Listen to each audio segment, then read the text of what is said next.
Have you ever been absolutely certain about something? So certain that you were willing to risk everything to prove it, even when everyone around you thought you were losing your mind? What would you do if you knew someone was alive but the entire world was preparing to bury them? This isn't a hypothetical question for me anymore, because I lived through the most terrifying moment of my life when I stood up at a funeral and screamed words that would change everything. I can still feel my heart pounding in my chest, still hear my own voice cracking as I shouted those 3 words that made everyone turn to look at me like I was absolutely insane. She's not dead. Those words came out of my mouth with such force, such desperate conviction, that for a moment the entire funeral home went completely silent. But let me back up, because you need to understand how I got to that point, how a regular Tuesday afternoon turned into a nightmare that would test everything I thought I knew about trust, family, and the thin line between life and death. My name is Marcus, and Sarah had been my closest friend for over 15 years. We met in college, in one of those ridiculously early morning philosophy classes that nobody wanted to take but everyone needed for their degree. She sat next to me on the first day, and when the professor asked us to discuss the meaning of consciousness, she turned to me and said something I'll never forget. She said consciousness is just the universe trying to understand itself through our eyes. And when we die, we're not really gone, we're just returning to that infinite awareness. It sounds heavy, I know, but that was Sarah. Always thinking about the big questions, always seeing the world in a way that made you reconsider everything you thought you knew. Over the years, we became inseparable in that way where you don't need to talk every day, but you just absolutely know that this person will always be there when it matters. We celebrated each other's victories, held each other through devastating breakups, and shared secrets we wouldn't dare tell anyone else. She was the sister I never had, the person who understood my silences as well as my words. 3 weeks before that funeral, Sarah called me at 2 a.m. I remember fumbling for my phone in the dark, my heart already racing because nobody calls at that hour unless something is wrong. Her voice on the other end was strange, not quite slurred, but definitely not normal either. "Marcus," she said, "I need to tell you something important, but I need you to promise you won't freak out." Of course I promised. And what she told me next sent chills down my spine. She had been diagnosed with a rare neurological condition, something with a name so long and complicated that I made her text it to me because I knew I'd never remember it. The doctors had explained that it could cause episodes where her body would essentially shut down, where her vital signs would become so weak that they'd be almost undetectable. It was like a form of extreme catalepsy, she explained, where she might appear dead even though her consciousness was still there, trapped inside a body that wouldn't respond. The medication she was taking was supposed to prevent these episodes, but there was always a risk, always a chance that it could happen without warning. I remember asking her why she was telling me this at 2 a.m, and she laughed, that beautiful laugh of hers that always sounded like music. "Because I'm scared, Marcus," she admitted. "I'm scared that one day this will happen and everyone will think I'm gone when I'm really still here, still aware, still screaming inside my own head." She made me promise that if anything ever happened to her, if there was ever any doubt, I would check, really check, not just take someone's word for it. I promised her, though at the time I thought it was just the fear talking, just the anxiety that comes with any serious medical diagnosis. I told her she was going to be fine, that modern medicine was incredible, that nothing bad was going to happen. God, I wish I had taken that conversation more seriously, wish I had asked more questions, demanded more information. But we never really believe that the worst-case scenario will actually happen, do we? We never think that the nightmare will become reality. The next 2 weeks were relatively normal. Sarah seemed to be doing well on her medication, going to work, meeting friends, living her life with the same vibrant energy she always had. She even joked about the whole thing, calling herself the girl who might be Schrodinger's cat, simultaneously alive and dead until someone checked. That was so typically Sarah, making dark jokes about her own mortality, refusing to let fear control her life. But then everything changed on a Saturday morning when I got a call from Sarah's sister, Jennifer. Her voice was broken, shattered into pieces by grief, and the words she spoke felt like a punch to my gut. "Sarah's dead, Marcus. She died in her sleep last night. Mom found her this morning and she was just gone. The paramedic said it looked like her heart just stopped." I couldn't breathe, couldn't process what I was hearing. My mind immediately went to our conversation, to Sarah's fear, to the promise I had made. I asked Jennifer if they had checked thoroughly, If the doctors had done every possible test and she got angry with me. Of course they checked, Marcus, she snapped. What kind of question is that? My sister is dead. She's gone. I tried to explain about Sarah's condition, about the possibility of catalepsy, but Jennifer cut me off. She said I was in denial, that I needed to accept reality, that making up conspiracy theories wasn't going to bring Sarah back. I hung up the phone and immediately started researching. I pulled up everything I could find about Sarah's condition, about cases of people being mistakenly pronounced dead, about the signs that medical professionals look for. What I found terrified me. There were documented cases throughout history of people with similar conditions being pronounced dead, only to wake up hours or even days later. The thought of Sarah trapped in her own body, aware but unable to move or speak, being prepared for burial while she silently screamed for help, it was unbearable. I called Jennifer back and begged her to have Sarah examined by a specialist in neurological conditions, someone who would know what to look for. She refused, said I was being disrespectful to Sarah's memory, that I needed to let her rest in peace. The funeral was scheduled for Tuesday, she told me, and she expected me to be there to support the family, not to cause problems with my paranoid theories. I spent the next 3 days barely sleeping, consumed by this growing dread that something was terribly wrong. I reached out to every medical contact I had, trying to find someone who could help, someone who would listen, but without the family's cooperation, there was nothing anyone could do. Tuesday morning arrived with gray skies and a cold rain that seemed appropriate for a funeral. I drove to the funeral home with my hands shaking on the steering wheel, practicing what I might say, how I might convince someone to listen.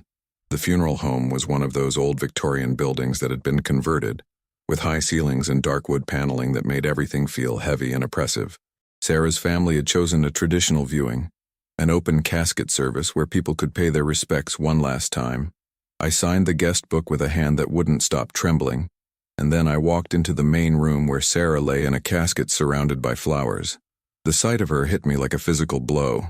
She looked peaceful, her blonde hair arranged perfectly around her face, her hands folded over her stomach, dressed in the blue dress she had worn to her college graduation.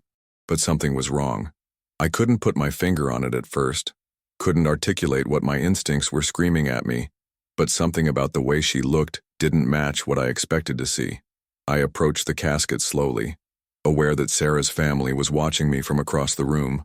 Her mother, Patricia, gave me a sad smile, clearly assuming I was there to mourn like everyone else. I looked down at Sarah's face, and that's when I saw it. Her skin wasn't the waxy gray color you see in corpses. It had a faint warmth to it, a subtle undertone that shouldn't have been there if she had been dead for 3 days. I leaned closer, pretending to pay my respects, and I studied her more carefully. The makeup couldn't quite hide what I was seeing, the almost imperceptible difference between death and whatever state she was actually in. And then I saw her eyelid twitch. It was so slight, so minimal, that I almost thought I imagined it. But I didn't imagine it. I stood there frozen, my brain trying to process what I had just witnessed, and then I saw it again. The tiniest flutter of her right eyelid, barely visible, but definitely there. My heart started racing so fast I thought I might pass out right there next to the casket. I reached out slowly, carefully, and touched her hand. It wasn't cold. It should have been cold, should have been the temperature of refrigeration after 3 days, but it wasn't.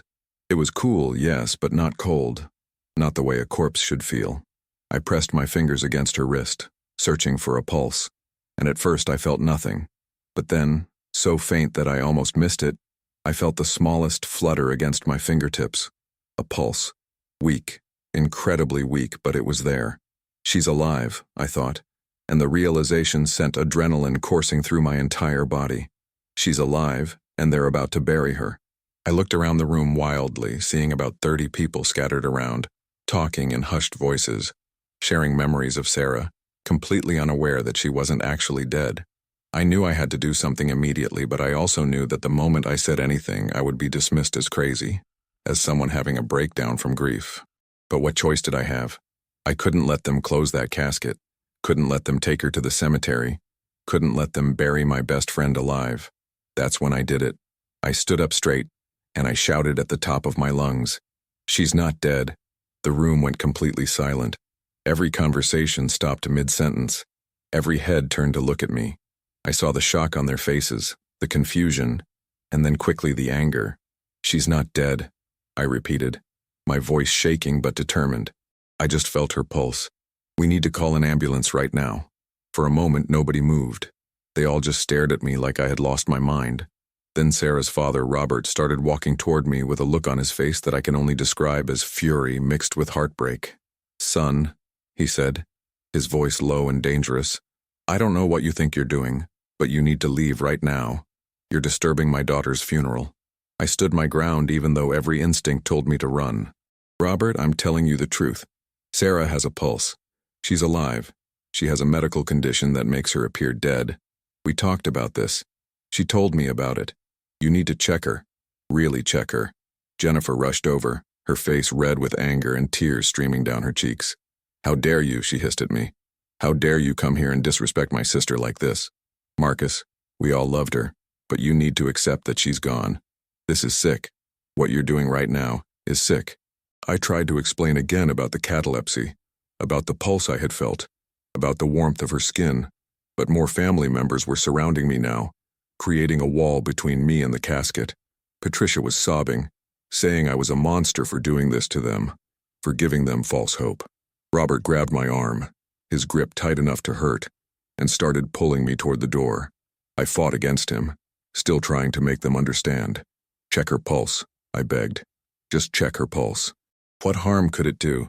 If I'm wrong, I'll leave and never bother you again. But if I'm right, if there's even a chance I'm right, can you live with yourselves for not checking?" A man I recognized as Sarah's uncle stepped forward.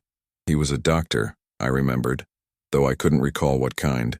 "Maybe we should check," he said quietly, "just to be absolutely certain. Robert, if there's even a 1% chance that Marcus is right, we need to know."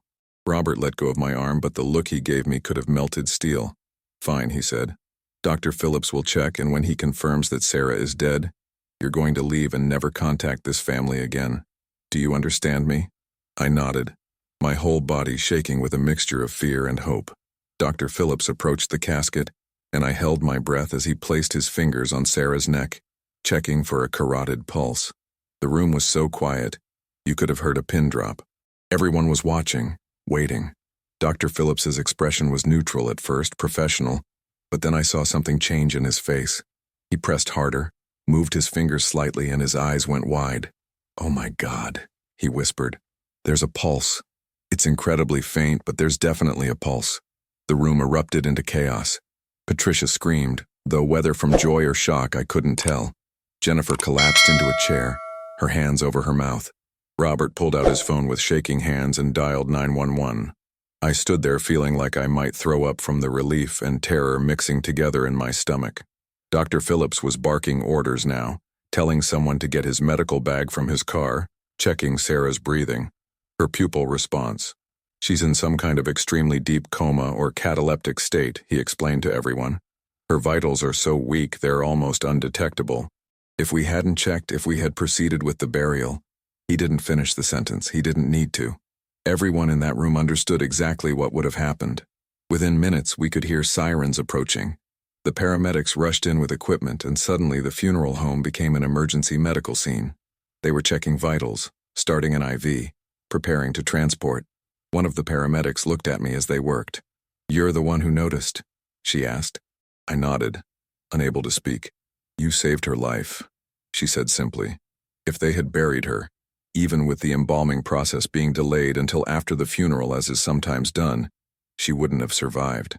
The ambulance took Sarah to the hospital with her family following close behind. I drove alone, my hands still shaking so badly I could barely hold the steering wheel. The reality of what had almost happened was hitting me in waves. Sarah had been minutes, maybe an hour at most, away from being buried alive. If I hadn't trusted my instincts, if I hadn't made that promise to her, if I had let the family's anger intimidate me into silence, she would have died in the worst way imaginable. The thought made me physically sick, and I had to pull over twice on the drive to the hospital just to breathe and collect myself. When I finally made it to the emergency room, Sarah's family was already there, waiting for news from the doctors. The atmosphere was completely different now. Patricia approached me with tears streaming down her face and pulled me into a hug so tight I could barely breathe. "Thank you," she kept saying over and over. "Thank you for not giving up." Thank you for being right. I'm so sorry we didn't listen. I'm so sorry. Robert shook my hand with an expression that mixed gratitude with what looked like shame. You tried to tell us, he said, his voice rough with emotion. You tried to warn us and we wouldn't listen. If something had happened to her because of our stubbornness, because we were too grief-stricken to hear what you were saying, I don't think I could have lived with myself. Jennifer was sitting in a corner, her face in her hands, and when I approached her, she looked up at me with eyes that were bloodshot from crying. I was so awful to you, she said. I called you terrible things. I tried to throw you out. And you were right all along. You were the only one who really listened to what Sarah needed. I told her there was nothing to apologize for, that grief makes us all react in ways we wouldn't normally, that the important thing was that Sarah was getting help now. But the truth was I was angry. I was grateful that Sarah was alive, but I was also angry that it had been so hard to make anyone listen. Angry that we had come so close to a tragedy that could have been prevented. Have you ever been in a situation where you knew something important, something critical, but nobody would believe you? Let me know in the comments what you would have done in my situation. The doctor finally came out after what felt like hours, but was probably only 45 minutes. Sarah was in the ICU, he explained, and they were running every test imaginable to understand exactly what had happened to her. Her condition was incredibly rare, he said. A severe form of catalepsy combined with a reaction to her medication that had essentially put her into a state of suspended animation. Her breathing had slowed to the point where it was undetectable without specialized equipment. Her heart rate had dropped to just a few beats per minute. Her body temperature had lowered significantly. To anyone without specific knowledge of this condition, she would appear clinically dead. The initial examination by the coroner had been cursory, he admitted, because there was no apparent reason to suspect anything unusual. A young woman with a known medical condition had apparently died in her sleep. It was tragic but not suspicious, so the standard detailed examination hadn't been performed. The doctor said it would take time, possibly weeks, for Sarah to fully recover. Her body had been in that state for 3 days, and there could be complications they wouldn't know about until she regained consciousness. But the prognosis was generally good, he assured us. She was young, otherwise healthy, and they had caught it in time. If we had waited even another day, he added, looking directly at me, the outcome would have been very different. Her body was already starting to shut down from lack of proper circulation and oxygenation. Another 24 hours, and the damage would likely have been irreversible. I sat down heavily in one of the waiting room chairs, the full weight of those words hitting me. 24 hours. We had been that close to losing her forever. The family asked if they could see her, and the doctor agreed to let them in one at a time. When my turn came, I walked into that ICU room and saw Sarah hooked up to what seemed like a dozen different machines, monitors beeping softly, IV lines running into her arms. But she looked more alive than she had in that casket. There was color in her face now, a healthy pink undertone that the machines and medical care had restored. I took her hand, careful not to disturb any of the equipment, and I talked to her even though I knew she probably couldn't hear me. I told her I had kept my promise. I told her that she had been right to be scared, right to make me promise to check if anything happened. I told her how sorry I was that it had been so hard to convince everyone, how I wished I had been more forceful from the beginning, had demanded an examination before the funeral was even scheduled. I told her about the research I had done, about the sleepless nights, about the moment I saw her eyelid twitch and knew, just absolutely knew, that she was still in there somewhere. I told her how angry I was at a medical system that could miss something this important, at funeral homes that didn't do more thorough checks, at myself for not pushing harder sooner. And I told her that I loved her, that she was my family in every way that mattered, and that I would never stop fighting for her no matter what anyone else said. The nurse came in eventually and told me I needed to let Sarah rest, that the best thing for her now was quiet and medical care. I nodded and squeezed Sarah's hand one more time before leaving. Over the next week, I visited the hospital every day. Sarah's family and I had developed a strange bond through this experience, the kind that only comes from surviving something traumatic together. We talked about what had happened, processing it in the way people do when they've looked into the abyss and somehow stepped back. Robert told me about his guilt, about how he had grabbed me and tried to throw me out, about how that image haunted him now. Patricia talked about the plans they had made, the burial plot they had purchased, the headstone they had already ordered. Jennifer confessed that she had written a eulogy that she had been planning to read, about how she wished she had been a better sister, about all the things she had wanted to say to Sarah but never had. They had all been preparing to say goodbye forever, to live the rest of their lives with Sarah only as a memory, and now they had been given an impossible second chance. The psychological impact of that, the whiplash from grief to hope to gratitude, was something we all struggled with. On the 8th day, Sarah opened her eyes. I wasn't there when it happened, but Jennifer called me immediately, her voice high and excited in a way I hadn't heard since we were kids. "She's awake, Marcus. She's awake and she's asking for you." I broke probably half a dozen traffic laws getting to that hospital. When I walked into her room, Sarah was sitting up slightly, still surrounded by machines but conscious and aware. Her eyes found mine and filled with tears. "You saved me," she said, her voice weak but clear. "They told me everything. You saved me, Marcus." I couldn't speak. I just went to her bedside and took her hand, and we both cried. Not sad tears, but tears of relief and gratitude, and the profound appreciation for a life that had almost been lost. She told me she remembered everything, every terrible moment. She had been aware, trapped in her own body, screaming internally but unable to make a sound or move a muscle. She had heard the paramedics pronounce her dead. She had been conscious during the preparation at the funeral home, feeling them arranging her body, doing her makeup, dressing her. The terror of that, the absolute nightmare of being awake but completely unable to communicate, unable to move even an eyelid or a finger. I can't even imagine it. She said the worst part was the funeral itself, hearing people talk about her in the past tense, hearing her mother sob, hearing them say goodbye and being completely powerless to tell them she was still there. When she heard my voice shouting that she wasn't dead, she said it was like a light in absolute darkness. She had tried so hard to move, to give some sign, and maybe that's what I had seen when her eyelid twitched. She couldn't be sure. Everything had been so difficult, like moving through thick syrup, like her body was miles away from her consciousness. But she had heard me fighting for her, heard me refusing to back down even when everyone was angry, and she had known that if anyone was going to save her, it would be me, because I had promised, because that's what we did for each other. The doctors later explained that her medication had interacted with something, possibly another supplement she had been taking or even something in her diet, and had caused a reaction that triggered the exact scenario she had been afraid of. They adjusted her medication, put protocols in place, and made sure that everyone in her life knew about her condition and what to look for.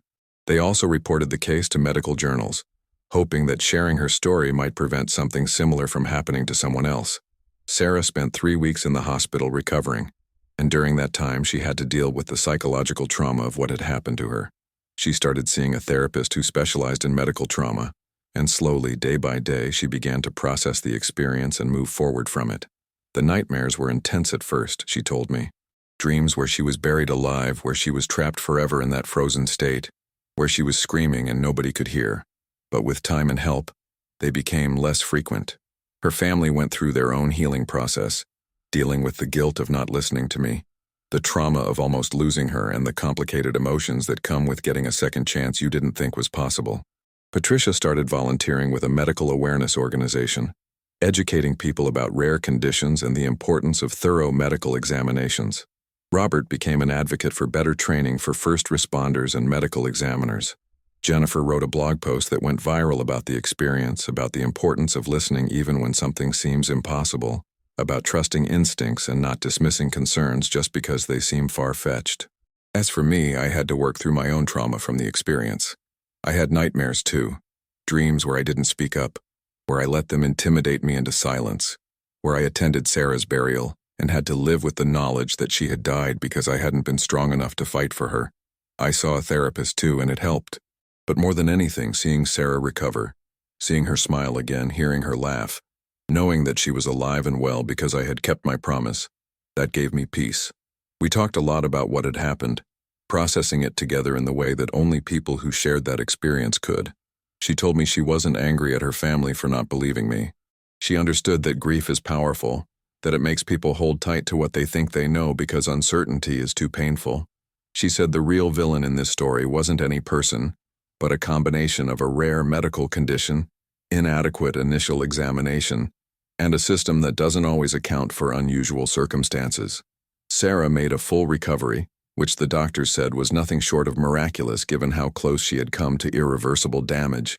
She went back to work, back to her life, but everything was different now. She lived with a new appreciation for every moment, every breath, every experience. She wore a medical alert bracelet at all times and carried documentation about her condition wherever she went. She made sure that everyone in her life, from her coworkers to her neighbors to the barista at her favorite coffee shop, knew about her condition and what to do if something seemed wrong. She wasn't taking any chances. Neither was I. I made sure I always had emergency contacts, medical information, everything I might need to advocate for her again if necessary. But more than that, this experience changed how I saw the world. It taught me the importance of trusting your instincts even when everyone thinks you're wrong. It taught me that sometimes being right means being willing to be unpopular, to be yelled at, to be dismissed, to stand alone in your conviction. It taught me that love and friendship mean fighting for someone even when they can't fight for themselves. The story spread beyond our immediate circle. Local news picked it up, then regional news, then it went national. We were interviewed on talk shows, Sarah and I, telling our story to audiences who sat in stunned silence as they listened. We received thousands of messages from people who shared similar experiences, from people who had been misdiagnosed or who had lost loved ones to preventable mistakes, from medical professionals who thanked us for bringing attention to the importance of thorough examinations and not making assumptions. The funeral home that had handled Sarah's arrangements implemented new protocols, requiring more extensive checks and bringing in medical professionals for confirmation in cases where there was any possibility of uncertainty. The medical examiner's office in our county also changed their procedures, adding additional layers of verification before pronouncing someone dead, especially in cases involving people with known medical conditions. Sarah's case became a teaching example in medical schools and emergency response training programs, an illustration of the importance of thoroughness and the dangers of assumptions. But beyond all the publicity and the systemic changes and the attention, what mattered most to me was that my best friend was alive. On the 1-year anniversary of that day at the funeral home, Sarah and I went out to dinner at our favorite restaurant. We had a tradition of marking important moments in our lives with meals there, and this seemed like the most important moment of all. Over wine and pasta, we talked about everything that had happened, how it had changed us, what we had learned. Sarah raised her glass and made a toast. To promises kept, she said, to friendship that refuses to give up, to instincts trusted and voices raised, to second chances and the people who fight for them. We clinked our glasses together, and I felt a warmth spread through my chest that had nothing to do with the wine. This was what life was about, I realized. Not the dramatic moments or the near misses or even the victory of being right, but this, sitting across from someone you love, knowing that they're here because you refused to be silent, because you kept a promise, because you loved them enough to fight. Looking back now, I think about how differently things could have gone. If I hadn't visited the funeral home early, if I hadn't seen that twitch, if I had let their anger intimidate me into leaving, if Dr. Phillips hadn't been willing to check, if any one of a dozen small things had gone differently, Sarah would be gone. The thought still makes my blood run cold, but it also fills me with a profound sense of gratitude. Not just that she survived, but that I was in the right place at the right time, that I had the knowledge I needed, that I found the courage to speak up even when it seemed like the whole world was against me. This experience taught me that sometimes the most important thing you can do is trust yourself when everyone else thinks you're wrong. Sometimes being a good friend, being a good person, means being willing to look crazy, to be yelled at, to be dismissed, because the alternative, staying silent when someone needs you, is unthinkable. So let me ask you this. Have you ever had to fight for something you believed in when everyone told you that you were wrong? Have you ever had to choose between being comfortable and doing what you knew in your heart was right? I want to hear your stories. Drop them in the comments below because I think we all need to remember that speaking up, even when it's hard, even when it's scary, can literally mean the difference between life and death. This story, Sarah's story, our story, it's a reminder that we need to listen to each other. Really listen, especially when someone is telling us something that seems impossible. Because sometimes the impossible is just the truth waiting to be discovered. Sometimes the voice shouting in the darkness is the only thing standing between someone and tragedy. And sometimes, just sometimes, refusing to be silenced can save a life. If this story touched your heart, if it made you think about the importance of trusting your instincts and standing up for what you believe in, please hit that like button. It really helps the channel grow and reach more people with stories that matter. And if you haven't already, subscribe to I Lived to Tell for more incredible real-life stories of survival, courage, and the human spirit refusing to give up. These are the stories that remind us what we're capable of, the stories that inspire us to be better, braver, more willing to fight for what matters. Hit that notification bell so you never miss a new story, because trust me, you're going to want to hear what we have coming next. Share this video with someone who needs to hear it, someone who might be facing a situation where they need to find their voice and speak up even when it's difficult. Thank you for watching, for listening, for being part of this community where we celebrate the resilience of the human spirit and the power of never giving up. Sarah is alive today because I refuse to be silent, and I'm sharing this story with you because I believe that each of us has the power to make a difference in someone's life. We just have to be willing to speak up, to trust ourselves, to fight for what we know is right even when the whole world seems to be standing against us. That's not just a lesson from one extraordinary day at a funeral home. That's a lesson for life. So be that voice. Be that person who refuses to stay silent. Be the one who keeps their promises no matter what, because you never know when your voice might be the one that saves someone's life. Until next time, remember that you live to tell your story too, and your story matters. Stay strong, stay brave, and never stop fighting for the people you love.